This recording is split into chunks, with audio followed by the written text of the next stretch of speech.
Good morning, Justice High School, and all those watching online on isit.org. We are very excited to have you here. Happy Constitution Day. I am Eric Wolf Welch, a social studies teacher here at Justice High School, and we're very excited to have Federal Appeals Court Justice Douglas Ginsburg speaking to us about the Constitution and us. I'm going to first thank a few people and recognize a few people who helped make this happen and who are here. First of all, we'd like to recognize our Mason District School Board member, Sandy Evans, who is here. Our Region 2 Assistant Superintendent, Fabio Zulawaga. Our Principal, Miss Maria Eck.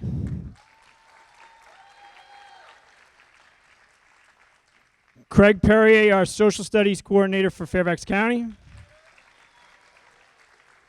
And we'd especially like to thank the crew and all the people who have worked from isit.org to make this possible. So thank you for choosing our school and for having this event.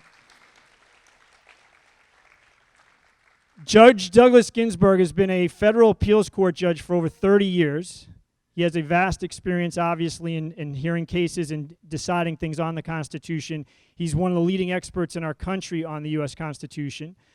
He's also a professor locally here at George Mason University's Scalia Law School. And what you're going to get to preview, which is going to be very exciting, is he is the host of an upcoming PBS series called More or Less a Perfect Union, which is about the Constitution and its impact on us and how it relates to current issues in our society. So if you could please give a warm welcome to Judge Douglas Ginsburg.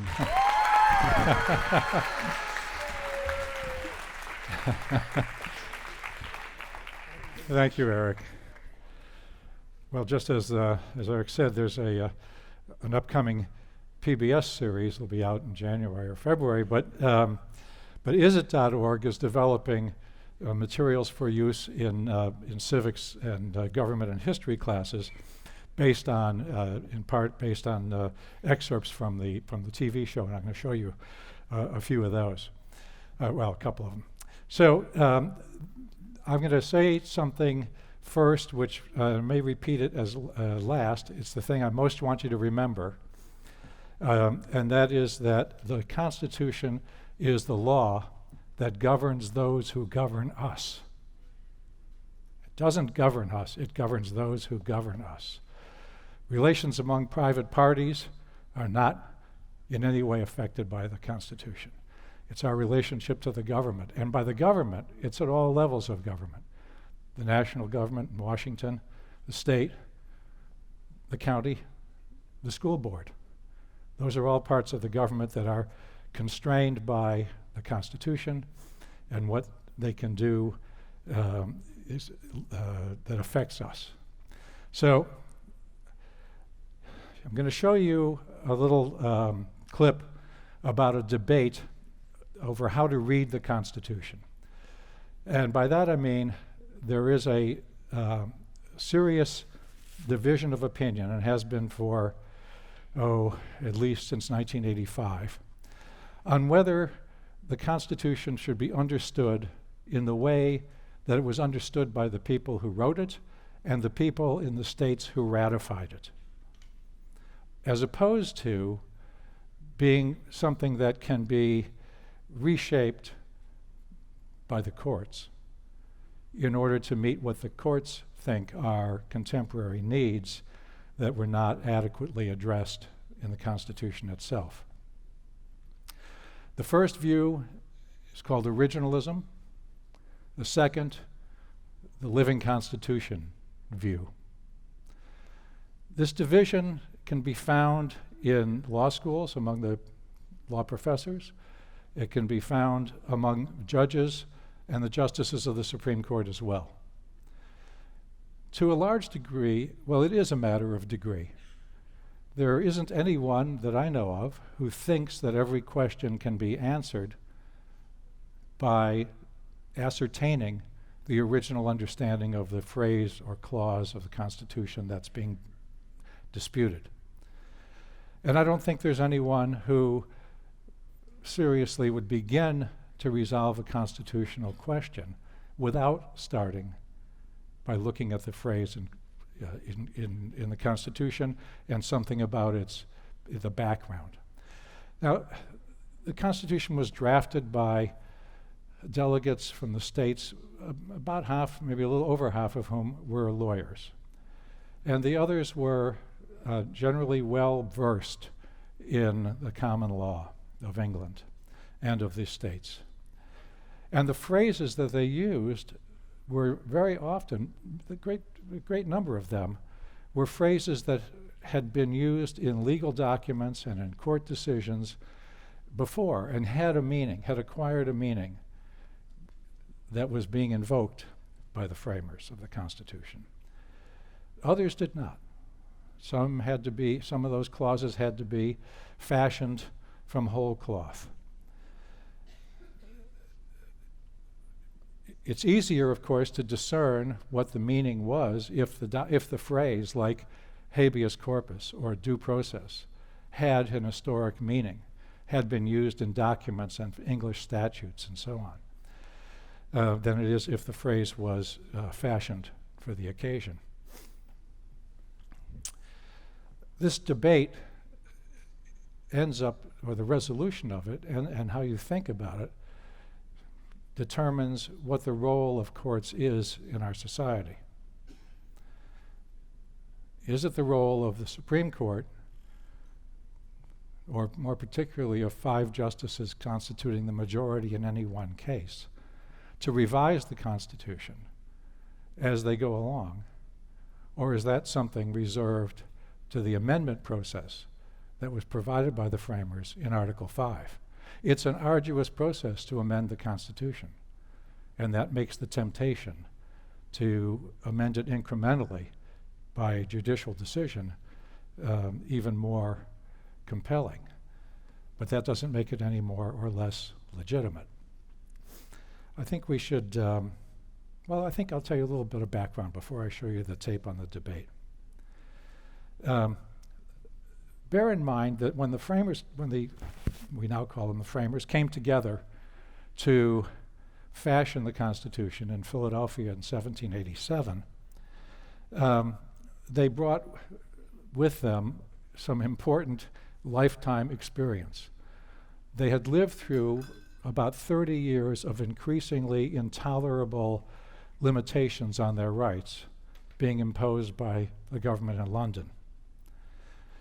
They had lived through a revolution, an armed revolution, which divided the country.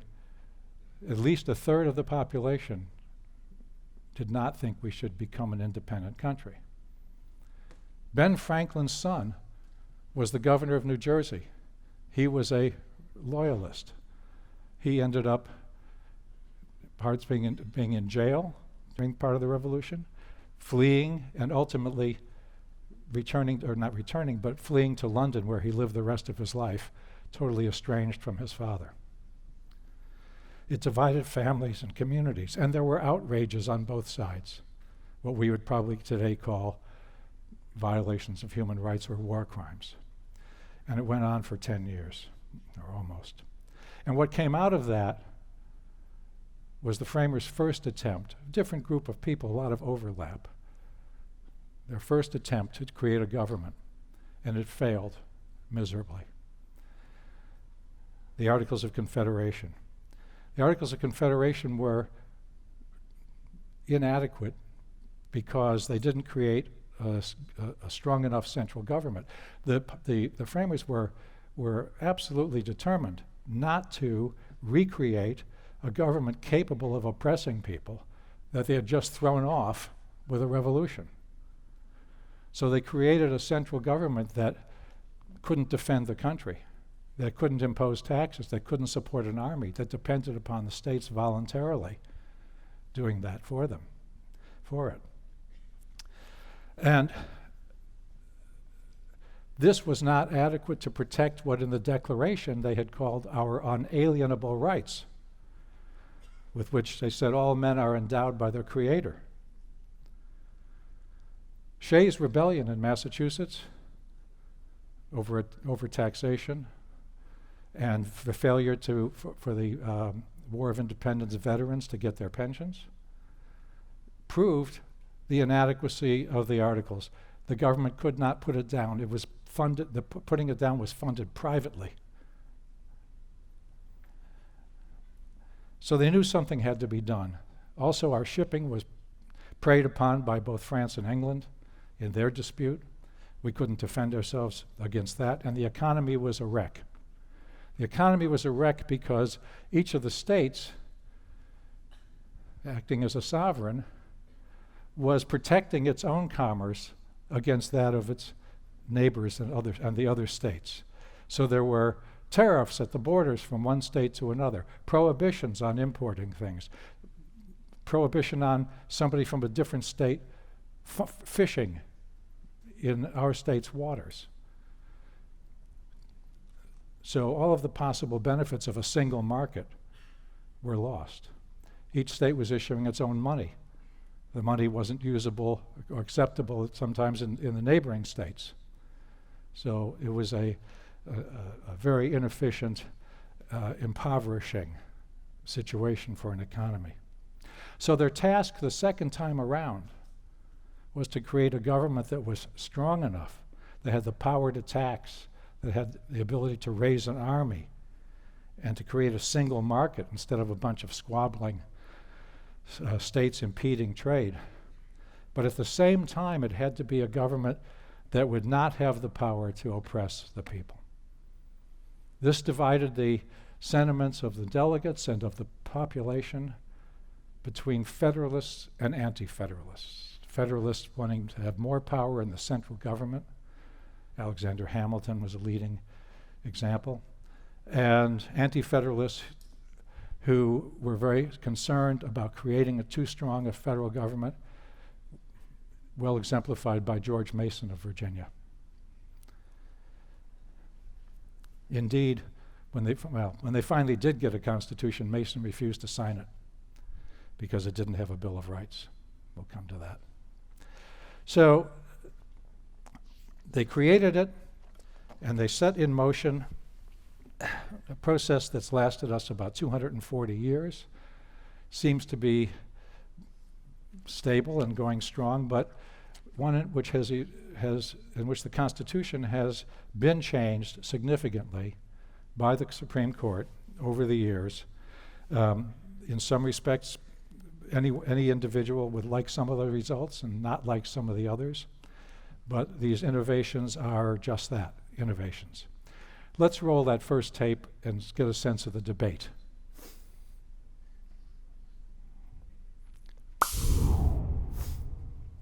Our Constitution is written so as to create a government of laws and not of men. There's a reason the 10 Commandments were written in stone, so the words don't change. You know, I believe in the Constitution of the United States. I think it's a brilliant document, and I think the men and women that have interpreted over the years have worked like the devil to get it right. As a federal judge, I've heard more than 3,000 cases. And I can tell you there have been times when my head and the law pulled me one way, although my heart would have taken me the other. The written Constitution is all that matters. We, the people, is how it starts. I'm afraid too many people worship the Constitution. We are being ruled by people who have been dead for 200 years. How should the living interpret the words of the dead? The debate comes down to the document's original meaning versus a living constitution. Originalism is simply the proposition that the meaning of the text of the Constitution must remain the same until it's properly changed. It's actually very hard to discover often what the original meaning was, because the text of the Constitution often doesn't give you that much guidance. And I think we delude ourselves if we believe that there is some objective meaning or correct answer. I don't believe that.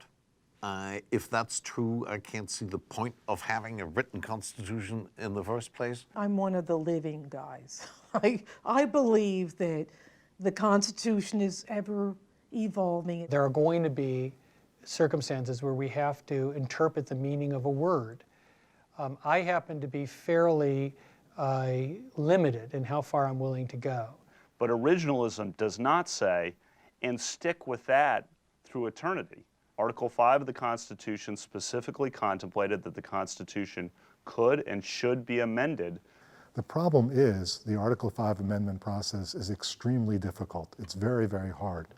I think the best way to think about a written constitution is it's a starting point, but it's not the ending point. Of course, we do our best to understand what the text meant at the time, but for all of the debatable issues, that's a starting point. If you're a living constitutionalist, it could be whatever you want it to mean. In fact, the only living constitution is a constitution that's followed. That has almost nothing to do with modern judicial review, because in all modern cases of any importance, the Constitution is not clear. We're not writing on a blank slate, but we are filling in the blanks and figuring out what the Constitution should be.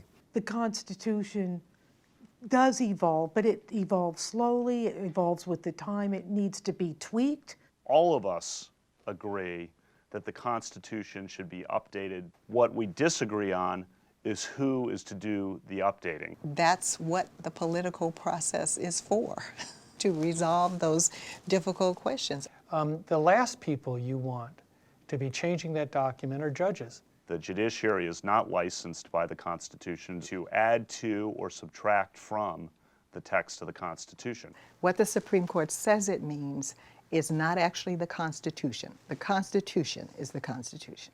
The idea that the Constitution should evolve is really inconsistent with it being the law of the land, the supreme law of the land. The alternative is a law that's forever uncertain, no more stable, no more reliable than popular opinion of the time. Opinions change, mores change, the words don't.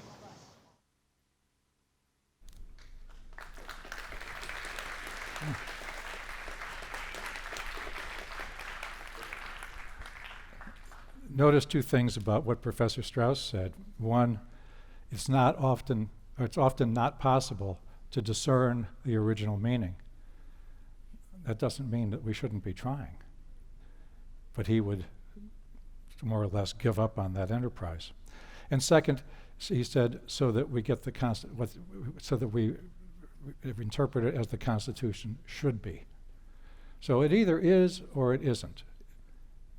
We interpret it as it is or as it should be. And should be, of course, is in the eye of the beholder. So how do the words change? Well, here's some examples. When the courts have done this, the results in the cases I'll mention have been catastrophic, or at least disastrous. In the 1850s, the Supreme Court decided a case called Dred Scott against Missouri, I think, in which a slave in Missouri had been taken by his owners to Minnesota, which was a free state. And there he was married, which would not have been possible in Missouri. And he was later returned to Missouri and sued for his freedom, saying having been in Minnesota, he was no longer enslaved. And the matter went through the courts of Missouri and then to the Supreme Court. Notorious case written by the Chief Justice Taney.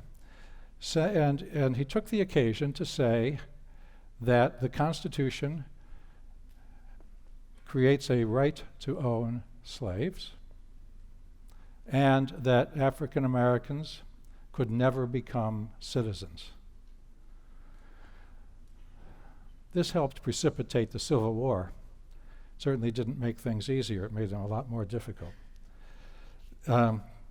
Later on in the 1890s, Plessy against Ferguson was the case.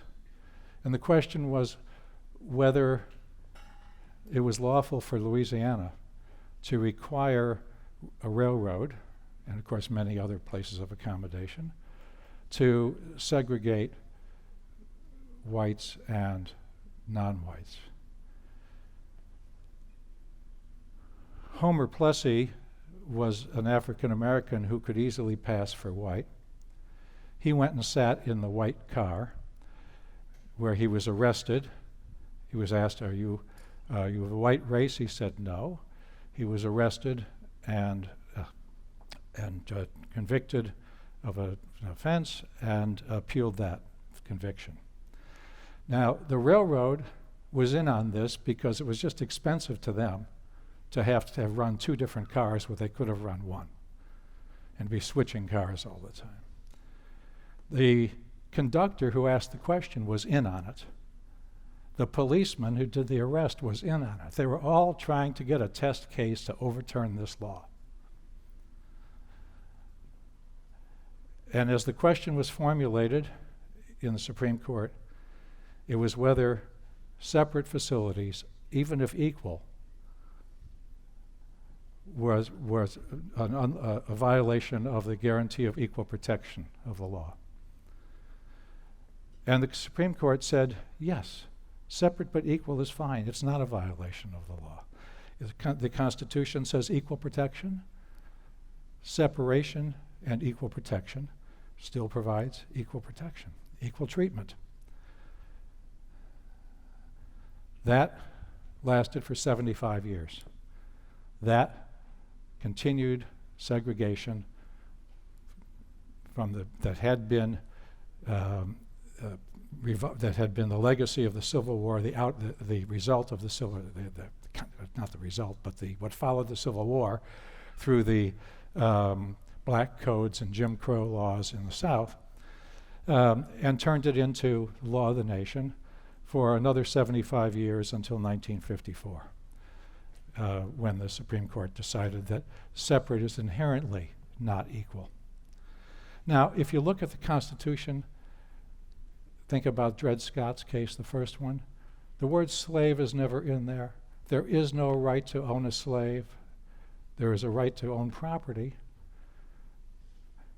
There is nothing about citizenship that would preclude an African American from becoming a citizen. It was made up. Why? To reflect the mores of the time, the customs and mores of the people. Well, a Constitution is meant to be anti-majoritarian. It's the rule, and if a majority don't like it, there's a way of changing it, but they're supposed to abide by the rule until it's changed. Just, I mean, you can imagine a situation in which you're playing basketball and one team doesn't like the rules and they just amend them as they go along. It's not tenable. It is destructive. In Plessy against Ferguson, the word separate is never in there. The concept is never in the Constitution. Equal protection of the law is in the 14th Amendment, binding on the states. Nothing about being separate. Now, it doesn't stop there. It's not all race. It's not all the 19th century. 10 years ago, I think it was, the Supreme Court decided a case called Kelo against New London, Connecticut. And the question was, well, New London had a blighted area down near the downtown, and they wanted and expected a company, Pfizer Pharmaceuticals, to build a campus there if Pfizer could acquire land sufficient for the purpose. And so the city condemned the houses that were in this area and proposed to buy them, tear them down, and make way for Pfizer. So Mrs. Kelo didn't want to sell her house. Here's what the relevant provision is. It's in the Fifth Amendment. Nor shall private property be taken for public use without just compensation. So when a government wants to build a post office or a school or a highway, they can take your property, have to pay just compensation. The case went to the Supreme Court because here the argument was the government's not taking the property for a public use, it's taking it to turn it over to a private company. May be taken for a public use with just compensation. Supreme Court said, well, this is a public purpose. We know that because the town council adopted it. And that's good enough for us. So they changed use into purpose. And a public purpose is a lot broader than a public use. It could be anything. About 42 or something like that states very quickly changed their law to say no, to make it clear that in their states this could not happen. The state could not do this. Some courts interpreted the existing laws of their states so as to prohibit it. So there was a tremendous rejection of this idea by the people in the states. But it was changing the meaning of the Constitution from a public use to a public purpose, aggrandizing the role or the authority of governments everywhere, including New London and local governments, at the expense of individuals and their rights. That's what happens, or can happen, when the court can rewrite the Constitution to suit so-called contemporary needs.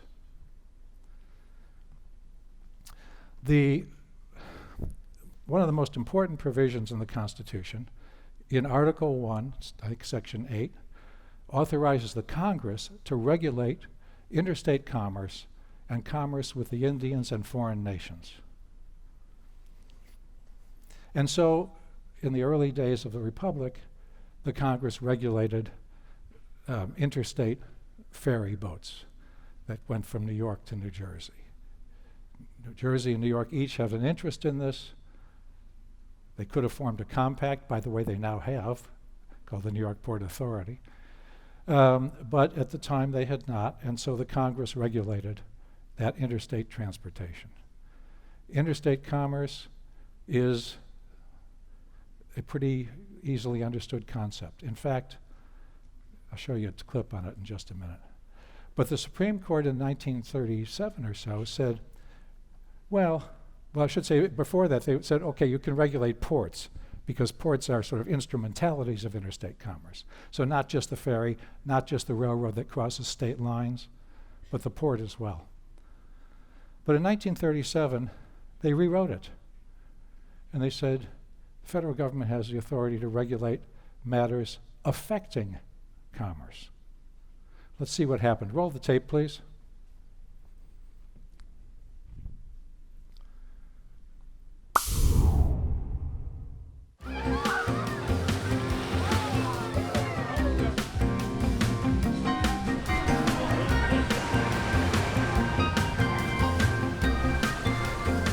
Ernest Hemingway slept here. Now they do, descendants of Hemingway's six-toed cats. The Hemingway home is dedicated to preserving the legacy of author Ernest Hemingway and of his cats. In Key West, anything goes. Chickens need no reason to cross the road, or a license, for that matter. But when the Federal Department of Agriculture got wind of the museum's cats, it dictated how they should be cared for. The museum challenged it on Commerce Clause grounds and said these cats are marooned at the very southern tip of Florida, will never cross a state line, and furthermore, they were not bought or sold, they were merely born.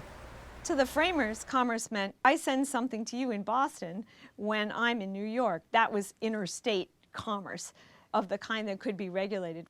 When two people in the same state traded something, that was not interstate commerce, and therefore could not be federally regulated. That was the intention of the framers. The framers didn't design an almighty federal government that could reach down right into your backyard or barnyard. During World War II, there was a farmer who grew grain, and he fed that grain to his own animals. And the federal government had a program at the time that dictated how much wheat farmers could grow on their own land. And he said, hey, that's not constitutional. Why? Because I'm not engaged in interstate commerce. But in Wickard versus Filburn, the highest court in the land thought otherwise. And in a convoluted analysis, the Supreme Court declared that because that wheat would not be used in interstate commerce, it still impacted interstate commerce through some type of displacement. So they're taking the Commerce Clause and stretching it like a rubber band to apply to any kind of business when it was originally meant just to be for cross-border commerce, like it says. I agree, but some scholars disagree. In their view, there's little, if anything, beyond the regulatory authority of the federal government. In an economy like ours, things really are interconnected. And what goes on one farmer's farm really does affect what happens elsewhere. And so when the Supreme Court says the Interstate Commerce Clause gives Congress the power to regulate things that seem awfully local, it's not just engaging in some kind of trap to expand federal power. It's recognizing an economic reality. If the test under the Commerce Clause becomes, does it affect commerce, then everything affects commerce, whether you do something or don't do something. Well, once you have the power over anything that affects commerce amongst the states, then you basically have the power over everything. Everything? Even Hemingway's cats? The 11th Circuit Court of Appeals, and I kid you not, said that because the museum features these cats on its website and has cat-related merchandise in its gift shop, that is a substantial connection to interstate commerce, and that opens the door for the federal government to come in and exert control. Not making that up.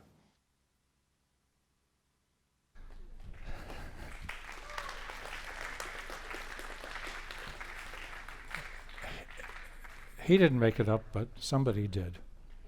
It was the court.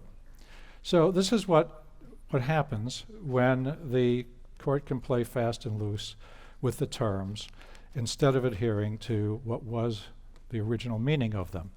It's pretty blatant. There are lots of more subtle cases that we don't have time for.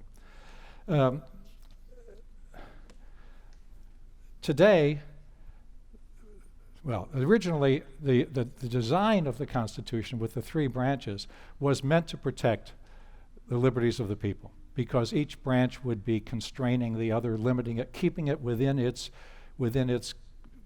limitations in the Constitution. And the Supreme Court, particularly, by saying what those limitations are. In 1803, in Marbury versus Madison, Chief Justice Marshall says, "It is emphatically the duty and the province of the court to say what the law is." Well, it's done a lot more than say what the law is. It has said what the law, in its view, should be. But that structure of protection proved inadequate.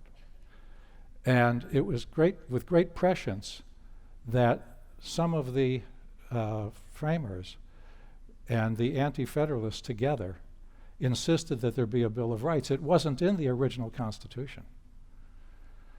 It was put in by the first Congress, approving 12 amendments that went to the people who ratified 10 of them. And that gave us a Bill of Rights. And it played almost no role in constitutional litigation until the early 20th century. The first time there was a case involving First Amendment speech where state law was overturned was 1931. Now we rely on the Bill of Rights almost exclusively to protect ourselves, because the structural idea proved simply inadequate for that purpose. I think it's time to turn to questions. So I invite your questions. And there are some questions I know are people with questions that are near the mic here.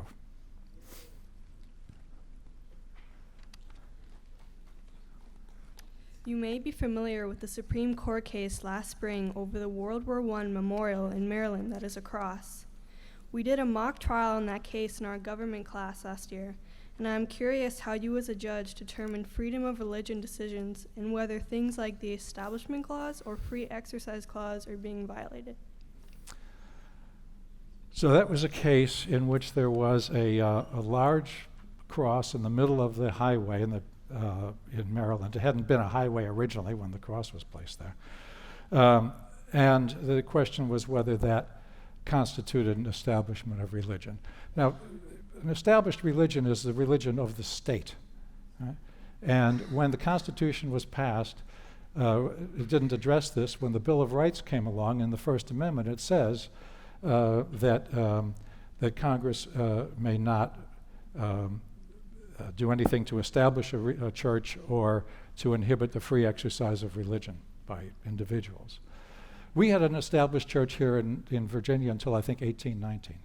Didn't mean everyone had to go to that church, but everyone had to pay taxes to support it. So that's long gone. This particular case was extremely divisive in the court. It generated 6 different opinions from the 9 justices, with with one justice joining some parts of another justice's opinion, other parts of yet another justice. So it was clearly something that posed a very difficult question for the court. And the resolution through Justice Alito was to say, look, this cross was erected in connection with World War I veterans and as a memorial, and it really has acquired a secular connotation. It's not really a religious symbol when it's used in this way. And that elicited a good deal of, as I say, of difference of opinion among the justices. Justice Ginsburg wrote a very forceful dissent to that, saying basically the cross is the central symbol of Christianity, and to say that it has become secular in some uses is simply counterfactual. I think it's an extremely difficult case. I don't find the opinion for the court terribly persuasive, but that's where we are. The Supreme Court's jurisprudence about what constitutes an established religion is confusing. It's been tested a lot in recent years. A couple of years ago, Missouri had a program of providing local schools with materials to use in the playground. I mean, just chopped up rubber or something to use on the ground for safety, and they wouldn't give it to a religious school, Lutheran school, which sued, and the Supreme Court said they couldn't discriminate against a religious school. That would be disfavoring religion. So neutrality in this area has proven very hard to come by. I'm not sure if that's a very satisfactory answer, but I don't think there is one, frankly. Thank you. Good question.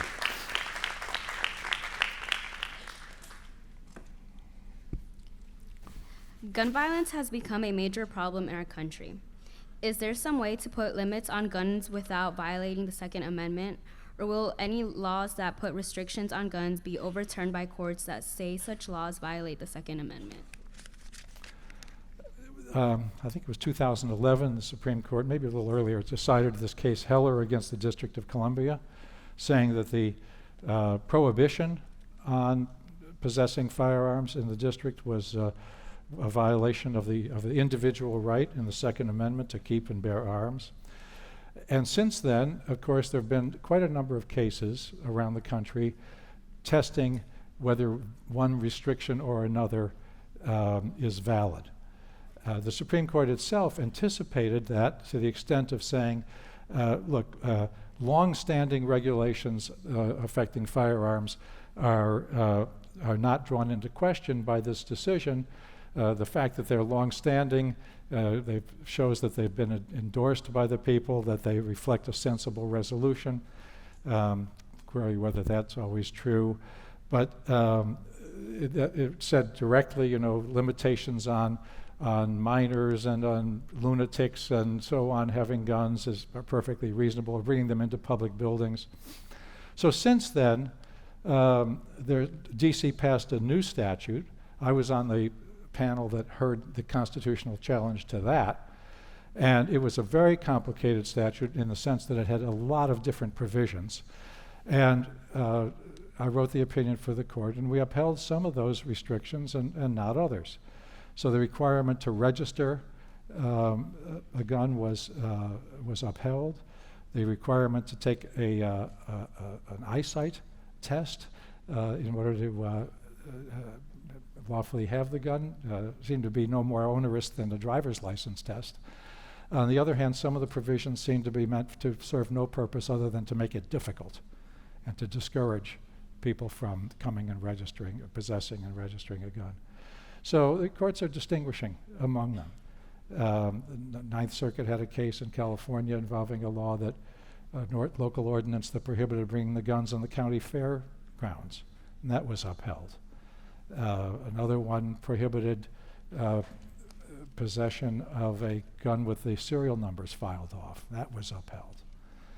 So pretty clearly, I don't think you're going to see any court upholding the rights to own heavy artillery. The question right now is all about assault weapons, and the problem there is that assault weapons it's such a plastic concept. I mean, you just take a an ordinary rifle with a modest capacity, and you can turn it into an assault weapon by putting attachments on it. So that's going to be sorted out over the next several years by the courts. Thank you. Good question.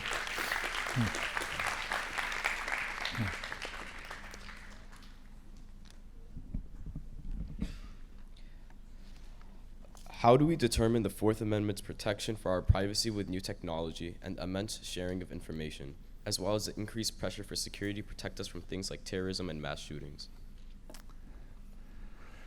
Well, this is an area where a lot of people jump to the conclusion that because the technology is new, we need a new way to read the Constitution to say, well, your rights, your right of privacy, there is no constitutional right of privacy. There's a constitutional right against unreasonable search and seizure and a whole bunch of other things that bear on privacy.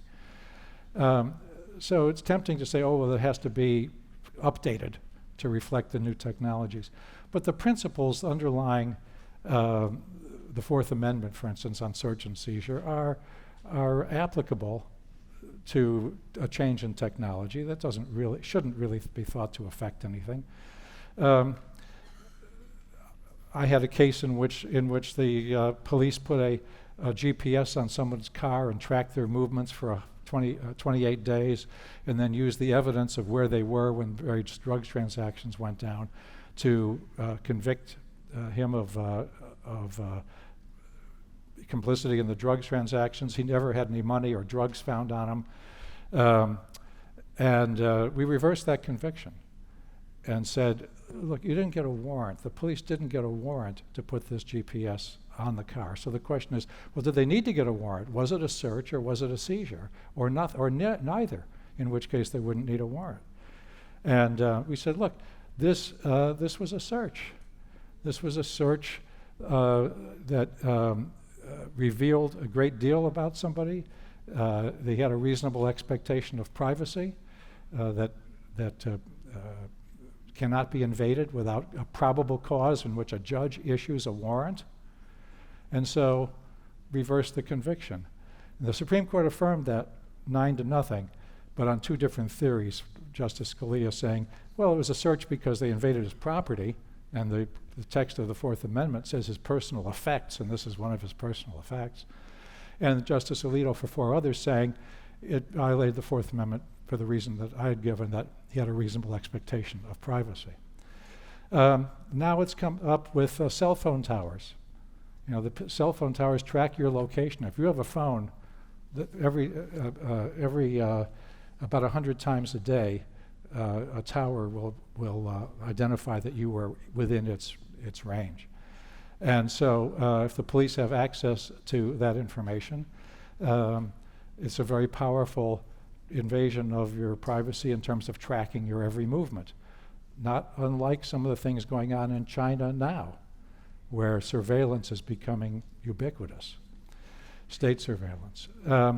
So the Supreme Court said, look, you need a warrant if you're going to get that kind of information. A man's arrested, he's got a phone, the police take the phone, and they riffle through it and see his contacts, and through the contacts they're able to connect him to a gang, and he's convicted in a murder that had perpetrated by that gang a few weeks before. Went to the Supreme Court. The Supreme Court said, you had a right to arrest him. The police had a valid ground for arresting him, but they had no warrant from a court and no justification without one for going through his cell phone information. So the court's working on this. I think they're getting it right. It's very incremental, case by case, but I think we can rely on the principles in the Constitution to protect us from an overweening and ubiquitous surveillance state. Hope so, anyway. Thank you.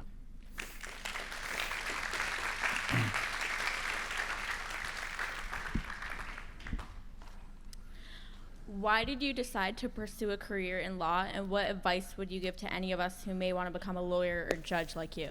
Well, I wanted to be a coal miner, but I didn't have the Latin I mean, I wanted to be I was a coal miner. I wanted to be a judge, but I didn't have the Latin, so I stayed a coal miner. Okay, so I had been in business for a few years before I went to law school. And one of the things I noticed was that sometimes we were profitable, sometimes we weren't. It was always a struggle. The lawyers always got paid. They had lots of interesting issues to deal with. They seemed to be very intellectually rewarded with their careers. So I decided to go to law school. But after a year in law school, I decided I wanted to teach law, not practice law. After 2 or 3 years of teaching, I started practicing law as a consultant on the side because it was so tempting and so engaging to deal with these issues as they would arise. Not just historical issues that one can teach, but things that are coming up that won't be in the courts for years, that businesses have to confront or individuals have to confront. Being a judge never occurred to me, never. And I didn't teach courses that involved a lot of court cases. I taught courses that involved primarily regulatory matters coming from the Federal Trade Commission and the Federal Communications Commission and so on. There were some court cases, but basically it was about agency regulation and economics of it. And I was asked when I was in the Justice Department, I took a leave from teaching to go and work for a year or two in the Justice Department. And after I'd been there for what turned out to be 3 years, I was asked if I wanted to be considered for the court. And I said, gee, this never occurred to me. Let me think about it. And I came back after a week or so and said, I'm going overseas on government business for 10 days. Don't count me out just because I'm gone. I want to think about this. And then decided, well, it was that or go back to teaching. They both were very rewarding. They were both unrewarding financially, but to about the same degree. With the judging, you get this constant flow of interesting issues. Have just a few law clerks instead of a mass of students. No blue books to grade, no exams. It was a close case, but I've never regretted it because not only are the issues interesting, but you're always trying to do what you think is the right thing within the constraints of the law. And that's very rewarding. You know, if you have a client, you're doing the right thing is serving the client. When your client is the public, doing the right thing is serving the public, which doesn't always mean serving the government. That's a conundrum that people run into when they are in public life as lawyers. So I would say if you're looking for advice on being a judge, first, obviously, you have to it's not actually a legal requirement, but as a practical matter, you need to have a law degree. And then you need to get noticed, either by being an excellent lawyer or by being involved in political life in your community, so that someone will say, you know, she'd make a good judge. Let's talk to her about it. I hope that helps. Yeah, thank you.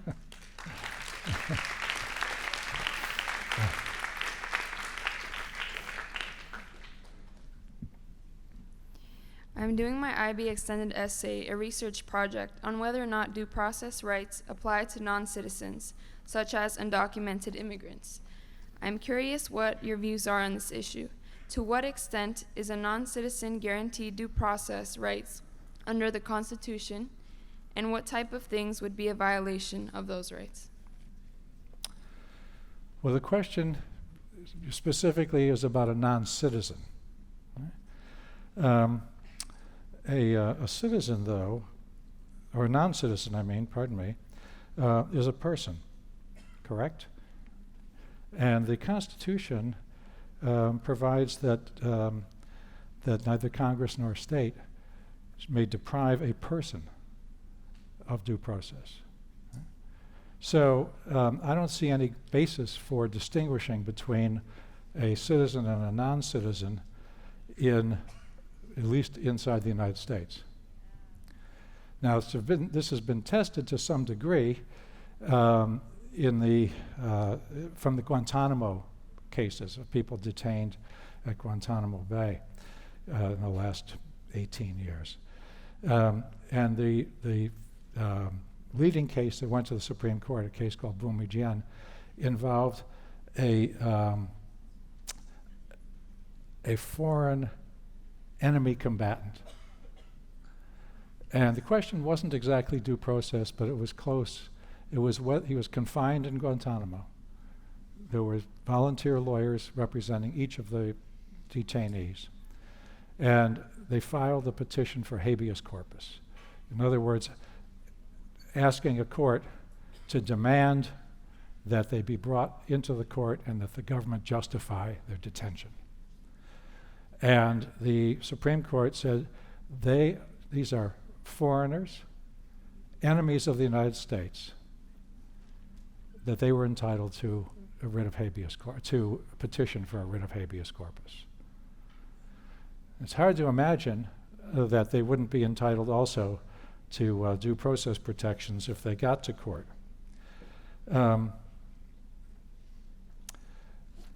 There was an American citizen who was known as the American Taliban, who was also an enemy combatant.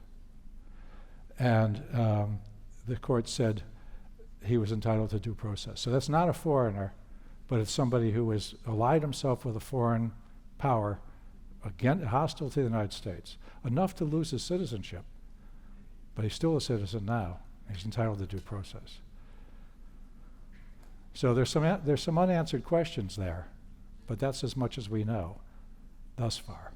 And as long as due process is applicable to persons, I don't see how it can be to some and not all persons. Okay. Thank you. That's it? Okay. Thank you, Eric.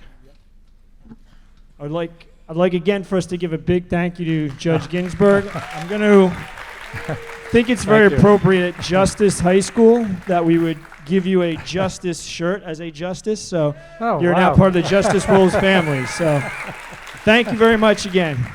Thank you, Eric. Thank you.